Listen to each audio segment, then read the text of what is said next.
polisi nih. Woi, ini nih mau omongan yang agak berat juga ya, nggak berat sih, bahaya juga nanti ya. Semoga saya nggak ngalami apa yang dilakukan oleh dialami Mas Eko ya. Pak Prabowo itu ya harus, maksudnya melakukan penyegaran pimpinan lah. Tapi apa hanya cukup Kapolrinya saja diganti atau memang secara jajaran semua emang harus ada dirubah gitu? Ada yang salah mungkin ya? Kapolri listas kita harus mundur. Harus mundur. Kalau perlu dia bersama Joko Widodo dan kroni-kroninya harus bisa diproses hukum. Sebelum narasi bubarkan Polri itu jadi ada nantinya. Dan ya nggak heran kalau orang di tengah jalan ngeliat polisi lewat tuh tegang padahal dia nggak ditilang. Cuman polisi. Karena bukan takut dia salah, tapi takut dipalak. Kasihan juga Mas, polisi-polisi yang baik-baik ini keseret sama oknum-oknum. Iya. Oknum kalau dikumpulin jadi Mabes Polri juga Mas. Awas nanti kita bareng ya kalau diperiksa ya. Ya kan misalnya. Mayor Teddy. Mayor Teddy adalah Mayor Teddy.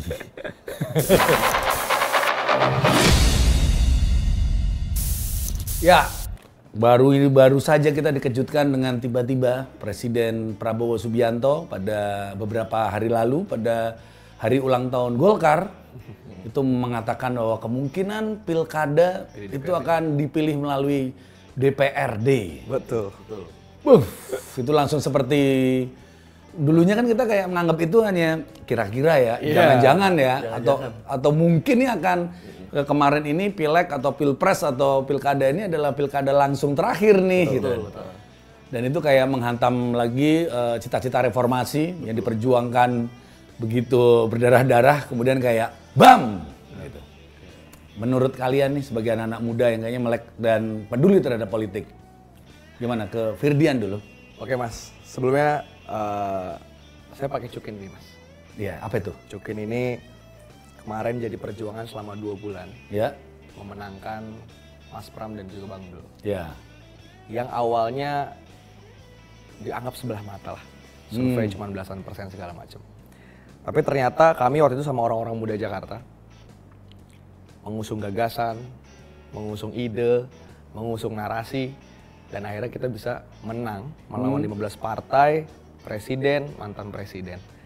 Artinya Cukin ini jadi bukti kalau kedaulatan masih ada di tangan rakyat, kalau diusahakan. Yang kedua, Cukin ini jadi simbol kalau inilah pentingnya pilkada atau pemilu dipilih oleh rakyat langsung.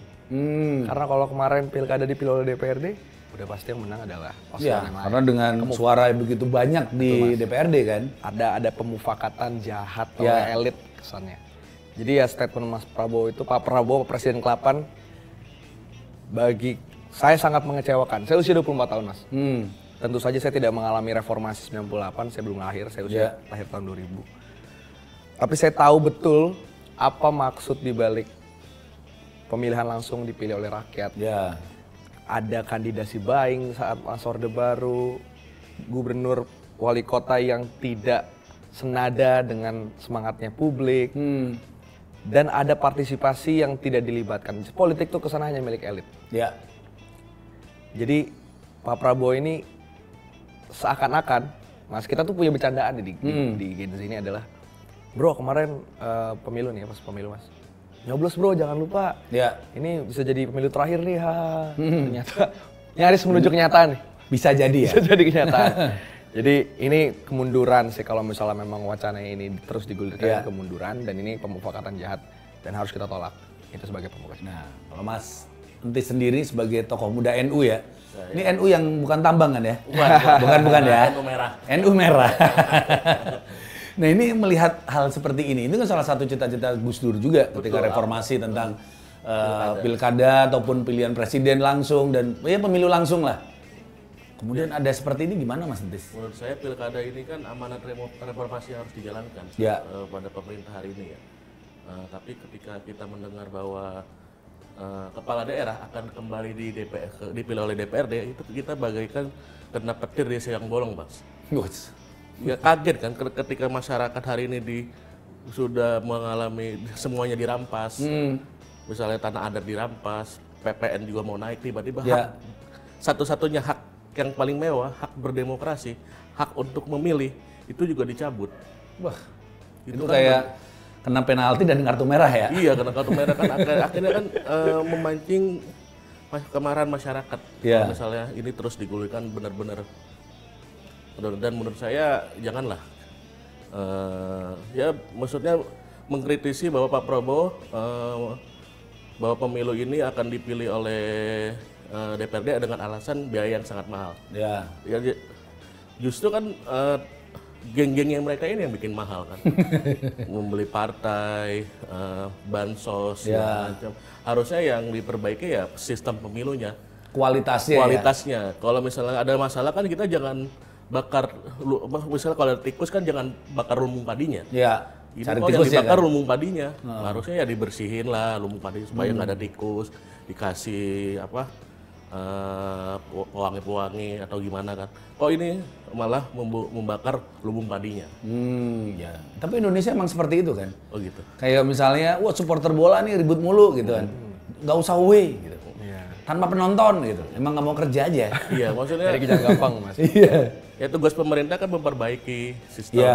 Jangan kalau misalnya kembali ke Orde Baru sekalian aja nggak usah ada pemilu sekalian. Kayak Udah ya. Heeh. Nah, langsung ini kan juga Langsung seperti aja. itu kan. Heeh. Kan bisa langsung ke warisan dari bapak ke anaknya gitu kan. Iya. Makanya ya maksudnya kalau misalnya ini benar-benar diseriuskan, ya saya takut masyarakat kembali marah dan turun Iya. ke jalan. Karena itu adalah mungkin hak masyarakat yang masih tersisa dari Masih tersisa reformasi ini ya. satu-satunya loh. Ya karena mau diumumkan PPN 12% meskipun PPN ini untuk 12%. barang-barang mewah. Harusnya PPN barang-barang mewah itu 30% sekalian juga nggak apa-apa kan ya. Kan barang mewah juga nggak jelas juga. Apa yang dia barang mewah kan? Mobil Ya tergantung buat siapa mewahnya kan. Ya. Dari kemarin kalian berdua dengan beberapa teman lainnya, 15 teman lainnya kalau nggak salah. 17 kan berdua dengan 15. Betul. Dengan 17 total 17 anak-anak muda lainnya dengan memakai nama Gerbong Nusantara, kalian bikin statement pernyataan yang cukup keras sebenarnya. Dan itu sebenarnya kayak wah anak muda ternyata bersuara juga ya. Setelah kemarin ketika pilkada, kemudian orang juga pilkada kemarin kan ini partisipasi masyarakat menurun. Betul. Karena banyak orang bilang kayaknya udah nggak percaya lagi terhadap pemilu karena hal-hal yang dilakukan udah disetting lah, tapi kenyataannya bisa ya. Yap. Nah, kenapa kalian kemarin bersuara begitu keras dengan teman-teman 17 teman yang kemarin itu? Ya mas, pertama ini misalnya menyangkut soal pajak. Kita ngomongin dari isu dulu.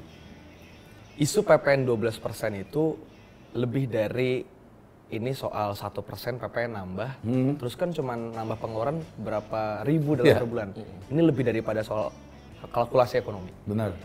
Kalau kita ngeliat filosofis dari PPN atau pajak, kan adalah ikatan warga negara kepada negara. Ya, Kita mau bayar lu, tapi lu kerjain ya. bener ya tugas-tugas gitu sebagai kan. negara. Ya. Tapi hari ini, kenaikan PPN itu menjadi dosa, menjadi hal yang bentuk penindasan.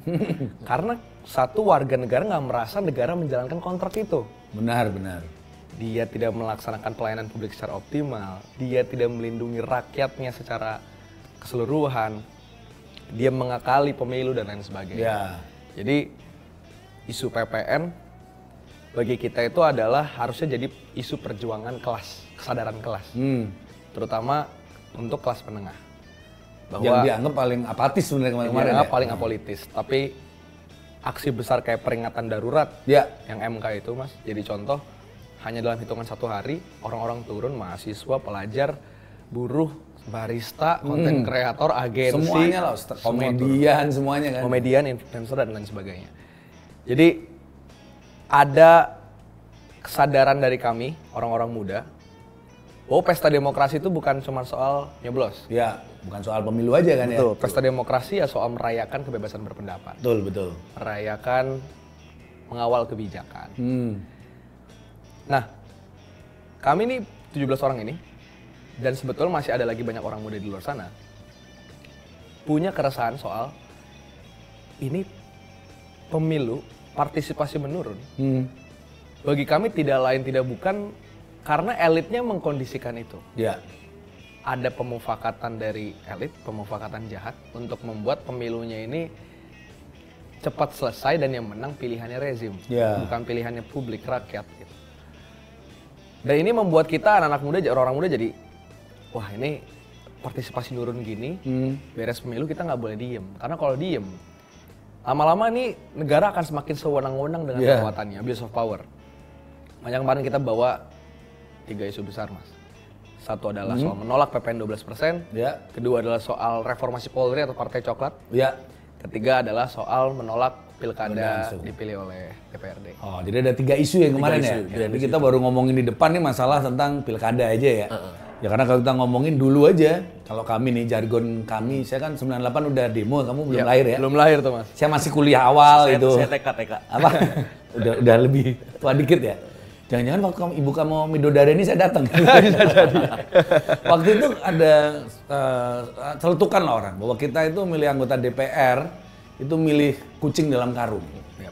Kemudian kita ada reformasi, kita merayakannya, kita bisa milih orangnya. Waktu itu milih partainya ada nama-nama orangnya. Kemudian makin ini kan ternyata anggota DPR yang dipilih pun makin lama makin banyak yang tidak berkompeten dan tidak bekerja sesuai amanahnya. Jadi kayak dulu milih kucing dalam karung, sekarang milih maling secara langsung. Jadi dua-duanya kalau bagi rakyat sebenarnya nggak enak semuanya sih. Tapi lebih enak milih maling mana nih yang gue pilih nih gitu. Syukur-syukur dia bukan maling, jadilah tetap anggota dewan mewakili rakyat, nggak jadi maling gitu. Kalau kucing kita nggak bisa milih lagi nih. Nah itu kan jadi berat banget lah, nggak enak.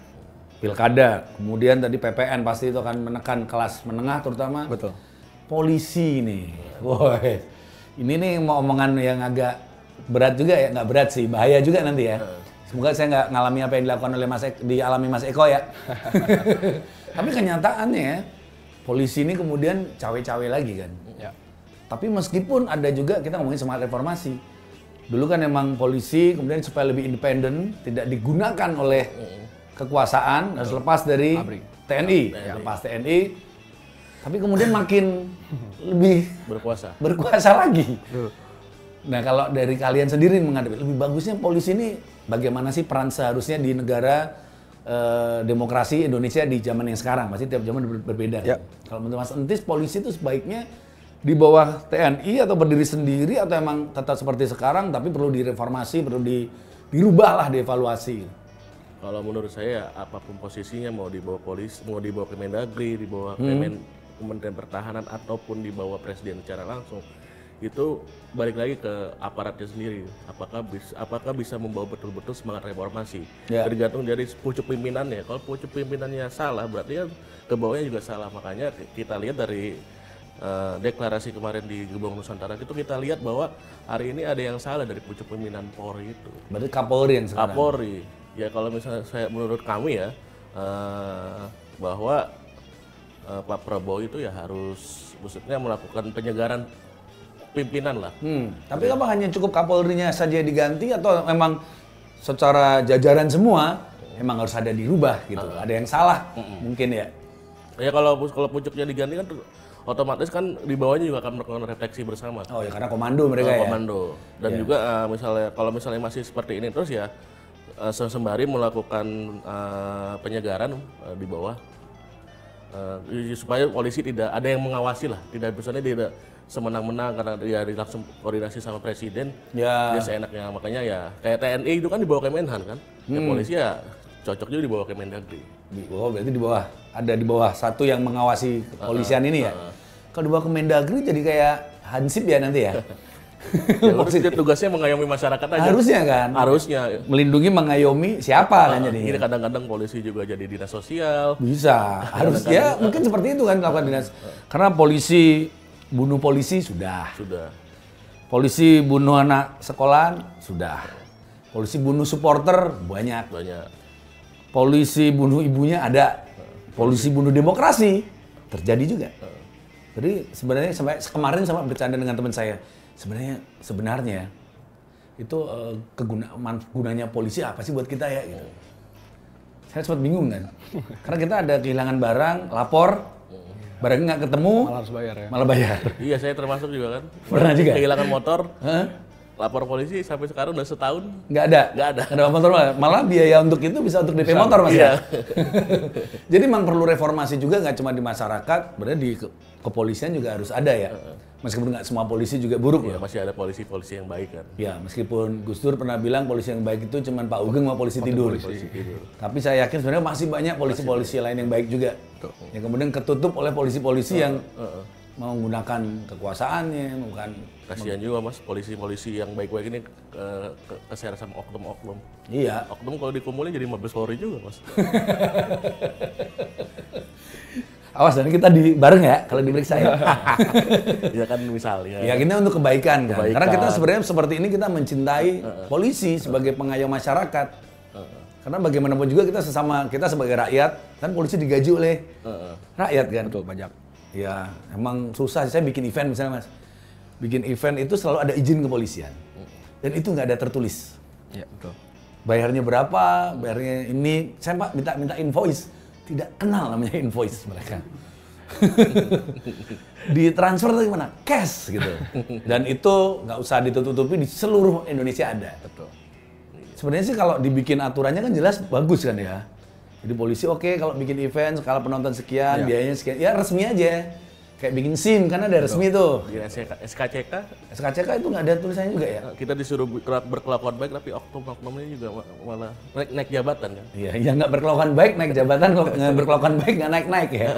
Ya semoga itu jadi harapan dari teman-teman muda di Gerbong Nusantara di pihak kepolisian seperti ini ya. Iya, kalau mungkin saya nambahin Mas. Hah? Isu partai coklat itu muncul karena publik tuh udah jenuh Benar. sama kata-kata oknum. Tadi bahasa oknum dikumpulin lama-lama sama bus. Bahkan kalau publik meyakini oknum polisi itu justru adalah polisi yang baik gitu. Karena polisi yang membongkar kasus dia akan di Iya malah kenal kasus kan. segala macam. Betul. Artinya sampai muncul frasa enggak ini bukan oknum, memang ini partai ya, partai coklat segala macam. Makanya kami tegas punya gagasan soal satu, Kapolri Listio Sigit harus mundur. Harus mundur. Kalau perlu dia bersama Joko Widodo dan kroni-kroninya harus bisa diproses hukum atas berbagai pelanggaran dilakukan. Ya. Toh Presiden Korea Selatan juga bisa kok Sangat bisa. diinvestigasi dan tersangkakan. Kenapa di negara kita Presiden, Kapolri itu kebal hukum? Itu harusnya nggak kayak gitu. Yang kedua adalah kepolisian itu harus ada di bawah kementerian-kementerian. Kalau kita melihat di negara-negara yang memang humanis kayak Vietnam, terus Inggris, Bahkan Vietnam negara komunis ya. betul, Korea Selatan, Amerika Serikat, kepolisian itu ada di bawah kementerian masing-masing. Iya, bahkan kalau di Amerika itu Itu lebih sebenarnya ada radikal. federal, Ada sheriff. iya ada sheriff di bawah pemerintah kotanya wilayahnya Betul, kan. di bawah Di bawah pemerintah state kota. ya. Betul, di bawah state. Artinya adalah kita mau mengusung gagasan soal Polri itu perlu dilakukan 3 hal soal penyegaran. Satu adalah jangan biarkan Polri abuse of power. Ya. Kedua, libatkan Polri dalam partisipasinya, partisipasi publik. Ketiga, buat Polri ini kembali kepada hitohnya sebagai pengayom tadi Ya. atau penjaga keamanan, bukan sebagai orang yang pulang-pulang bawa senjata. Bahkan kita pun sebenarnya pengen mengusung gagasan soal anggota kepolisian pulangnya udah nggak boleh bawa senjata, Iyalah. gitu. Jadi ya soal isu kepolisian ini, jadi masih disebut juga ya, tembak-tembakan segala macam, polisi nembak polisi nembak pelajar, polisi nembak mahasiswa, polisi nembak supporter itu udah lengkap. Dan nggak ada yang bisa kita lakukan selain mereformasi sistem sampai kemudian dia harus dibawa kementerian-kementerian. Sebelum narasi bubarkan Polri itu jadi ada nantinya. Ya. Dan ya nggak heran kalau orang di tengah jalan ngeliat polisi lewat tuh tegang padahal dia nggak ditilang. Cuman polisi. Karena bukan takut dia salah, tapi takut dipalak. Itu kan narasi yang akhirnya muncul di tengah masyarakat. Itu soal kepolisian, kita look up-nya ke sana, Mas. Ya. Oke, kita ganti lagi topik ke pilkada lagi ya. Yep. Nanti polisi terus, kita nanti bahas polisi terus. Karena Gerbong Nusantara nggak cuma ngomongin tentang mengkritisi masalah kepolisian, tapi juga ada pilihan langsung. Yang ini masalah demokrasi, masalah kehidupan dan masa depan kita berbangsa dan bernegara ini. Betul. Nah ini memang kan menurut kalian berbahayanya, ini biar teman-teman semuanya juga tahu juga yang nonton, apa sih bahayanya ketika pemilu, pilpres ataupun pilkada itu dipilih oleh DPRD bukan dipilih langsung. Dipilih DPRD bukan dipilih oleh masyarakat langsung. Bahayanya kayak apa sih Mas Entis? Ya bahayanya kan seperti tadi, kita nggak bisa milih maling secara langsung ya maksudnya. Ya meskipun ada kan dalam filosofi, dalam kaidah usul fikih kan di antara yang dua di antara yang buruk dan buruk itu pasti ada yang terbaik kan. Benar. Makanya yang sistem demokrasi kita ya pemilihan langsung ini mesti yang terbaik ya. Meskipun ada beberapa catatan. Tapi saya rasa kalau misalnya dipilih langsung oleh DPRD kan akhirnya kita nggak tahu nih mana perasaan kita jadi ikut tanggung dosa padahal kita nggak ikut milih gitu loh. Iya. Kita nggak kenal orangnya juga kan. Kenal orangnya, tiba-tiba ini bupati ini korupsi tapi kan kita nggak ikut milih. Akhirnya kan juga malah jadi bancakan antar partai. Oh, akhirnya banyak kong kali kong antar partai ini. Jual beli suara di situ yang lebih bahaya lagi ya. Jual beli kursi. Sangat bahaya sekali situ. Akhirnya kan ya semakin tanda-tanda kita kembali ke old zaman dulu, zaman Orde Baru kan. Kita nggak bisa punya partisipasi politik. Sementara saya satu-satunya harapan di era reformasi partisipasi politik kita itu hak memilih, hak untuk memilih dan dipilih itu kan. Apalagi itu kita harus kalau mau jujur partai politik pun belum bisa sepenuhnya kita percaya sepenuhnya ya. Betul. Kita nggak ngomongin, nggak ada partai yang benar-benar baik sebenarnya yang bisa dipercaya karena mungkin partainya mayoritas baik tapi ada beberapa orangnya yang kemudian tidak baik atau juga partai yang memang semuanya buruk. Nggak usah kita sebutin partainya ya, biar ngerasa masing-masing, nggak enak juga. Biar ngerasa masing-masing, tapi ada juga yang buruk, nggak ada yang baiknya cuma satu orang gitu. Nah itu masyarakatnya kan nggak percaya dengan partai politik, kan tingkat kepercayaan masyarakat terhadap partai politik bisa dikatakan itu rendah loh sebenarnya. Ya. Kamu pun juga pernah seperti itu, ngalamin sebagai anak muda ya? Wah sangat mas, pertama kalau soal isu pilkada dipilih oleh DPRD, yang diwacanakan oleh Prabowo Subianto itu bentuk Prabowo ini lagi nggak menghormati Jokowi sebetulnya. Karena tanpa pilkada langsung, Jokowi tidak akan pernah ada. Pada jangan-jangan Prabowo mencegah ada Jokowi. Bisa jadi. Jadi kalau ada yang mainin narasi pecah kongsi, mungkin ini narasi pecah kongsi. Ini gitu. mencegah, sebenarnya Prabowo ini mencegah ada Jokowi yang lain, yang lain ya. Jokowi 2.0. Bisa jadi narasi baiknya kayak gitu ya, husnuzonnya mas ya. Tapi poinnya adalah saya orang yang tumbuh besar mas, itu bersama Joko Widodo. Jadi Pak Jokowi ikut 19 pertama umur? Pak Jokowi wali kota Solo saya masih SD. Pak Jokowi gubernur Jakarta saya SMP. Pak Jokowi presiden pertama saya SMA. Pak Jokowi kedua demisioner presiden saya udah lulus bahkan sudah kerja. Jadi saya tumbuh besar sama Jokowi. Tapi nyoblos waktu zaman Jokowi pernah 2019. Nyoblos Jokowi waktu itu, jujur aja. Karena saya cinta dua-duanya, saya coblos Jokowi Prabowo. Oh dulu waktu itu ya? Iya, saya cinta dosa kamu lebih kecil daripada dosa kami. Dulu nyoblos siapa mas? Ya kita sih dari 2014 Jokowi. Ya, merasa berdosa kita ya. Ini penebusan dosa kita dengan mengkritisi ini ya. Betul. Jadi artinya figur seperti Jokowi sebelum akhirnya berkhianat kepada rakyat dan konstitusi ini adalah figur yang seharusnya menjadi satu contoh pada masanya. Bagaimana politisi karir itu ya seperti itu, dia bertingkat, memimpin dulu level kecil sampai level nasional. Dalam hal itu kita perlu anggap itu baik gitu. Nah, gak akan ada juga orang-orang seperti Ridwan Kamil, Anies Baswedan, Basuki Cahayapurnama, Khofifah dan lain sebagainya kalau tidak ada pilkada langsung dipilih oleh rakyat. Bener sih. Jadi kalau ngomongin bahaya, pertama ini hanya akan memberikan 3 hal, mas. Satu, politik uang yang tadinya terjadi di masyarakat, serangan fajar dan lain sebagainya. Itu tetap akan terjadi politik uangnya, tapi pindah ke rapat anggota dewan. Wah, jangan-jangan emang akal-akalan anggota dewan daripada duitnya dikasih ke bansos ke masyarakat, buat mereka. Ke mereka aja. Betul, itu kita namanya kandidasi buying. Kedua adalah dia hanya akan menutup kesempatan publik, terutama yang kompeten, untuk kemudian terlibat. Sekarang aja yang terbuka, rakyat yang atau kita orang-orang muda yang kompeten aja susah buat maju. Kecuali anak presiden misalnya, atau menantu presiden gitu. Kemarin ada teman kita maju di Tegal pun kan kalah ujung-ujungnya. Karena memang sistem pemilu yang mahal, betul. Artinya ini akan membuat Indonesia kembali menutup kesempatan menjadi merit demokrasi, merit sistem demokrasi. Yang ketiga terakhir adalah pilkada dipilih oleh DPRD ini, mas. Ini cuma akan memuluskan agenda-agenda jahat dari rezim misalnya ya. Dan tidak bisa ada saham rakyat di sana. Kasarnya pemerintah pusat dan pemerintah daerah pengen ngegolin tambang dan dia harus menggusur ratusan hektar hutan.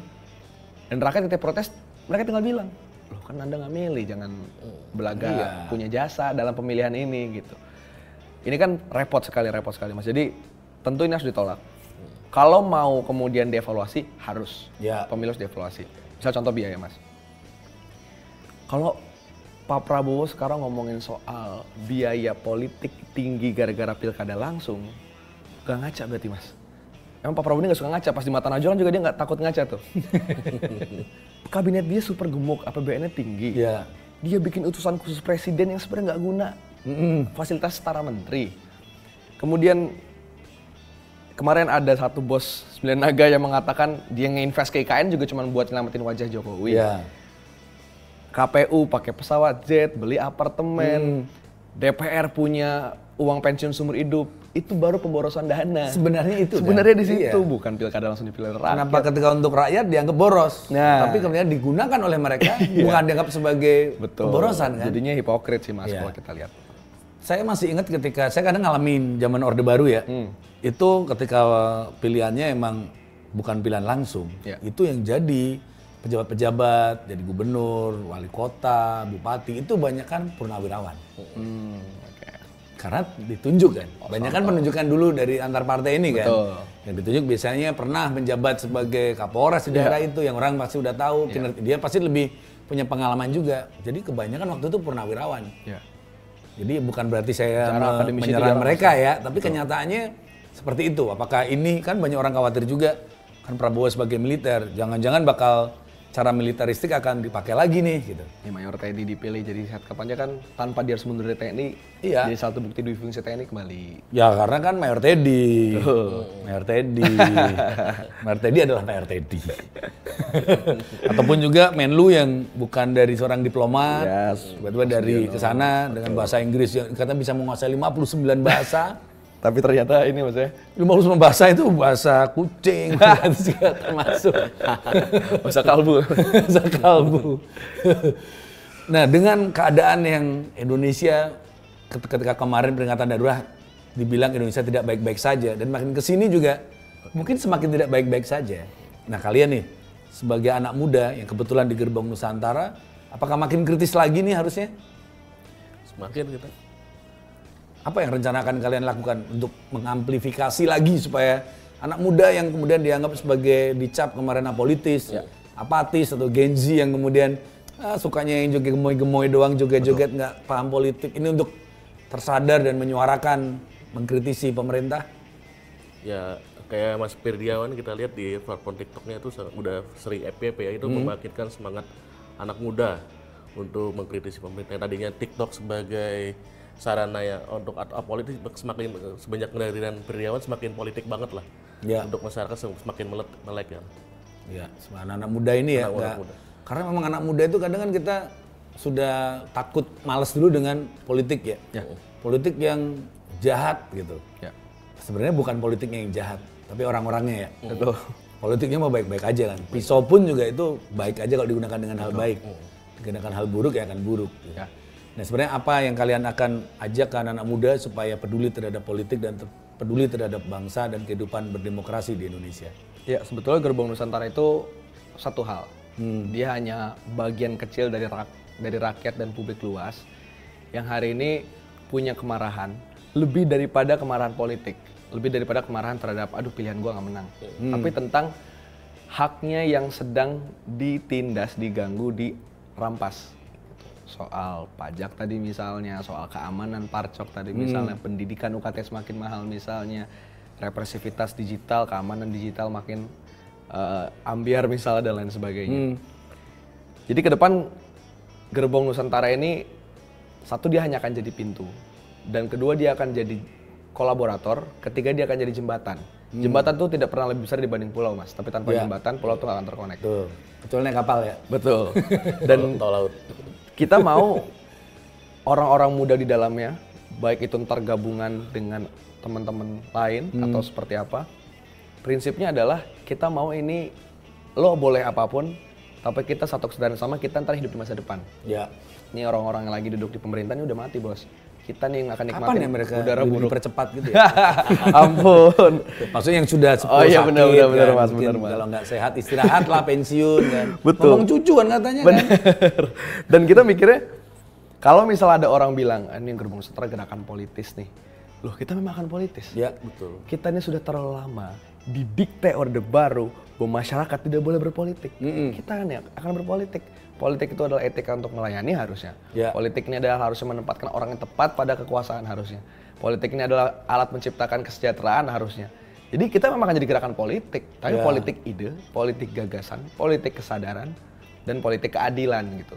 Jadi kita mau mendorong teman-teman muda untuk apapun kalian pekerjaannya, mau di SCBD, mau di pabrik-pabrik, mau WFH, freelancer, mahasiswa pelajar, semua hal yang akan berkaitan sama hidup kalian, harga internet, harga UKT, harga ngopi kalian tiap hari, harga rokok kalian segala macam akan ditentukan oleh orang-orang yang duduk Senayan, di istana, dan di balai kota masing-masing. Jadi harus kita dorong pengawalan kebijakan itu, Mas. Daripada mereka yang memegang kebijakan, kenapa nggak anak-anak muda ini yang mengambilnya? Harusnya begitu. Bukan kita kebijakan dan kekuasaan ini bukan diberikan kok, bukan diwariskan, tapi harus direbut. Betul. Jadi mungkin anak muda saatnya kalian, terutama kader-kader partai-partai politik, dimanapun partai politik kalian berada di situ, rebutlah posisi-posisi penting, ambil alih dari para orang tua-tua itu. Karena kalian seharusnya yang mengambil alih untuk masa depan bangsa. Kalian yang mungkin sebagai anak muda lainnya juga, atau polisi-polisi pun juga yang muda-muda. Kalian mungkin merasa susah untuk naik pangkat, promosi jabatan, saatnya kalian merebut kembali hak kalian sebagai polisi, karena saya yakin polisi-polisi yang muda punya kegelisahan yang sama, punya kesempatan yang sama juga. Dan kita sebagai masyarakat Indonesia, terutama yang muda-muda juga, karena masa depan bangsa itu ada di tangan anak muda, untuk merebut kedaulatannya, untuk menjadikan Indonesia tetap jaya. Terima kasih. Merdeka. Firdian, terima kasih. Sentis, Mas. Semoga kita bertemu kembali dan tetap barbar terus dalam bersuara. Jangan lupa terus tonton Diskusi Barbar di channel 2045 TV.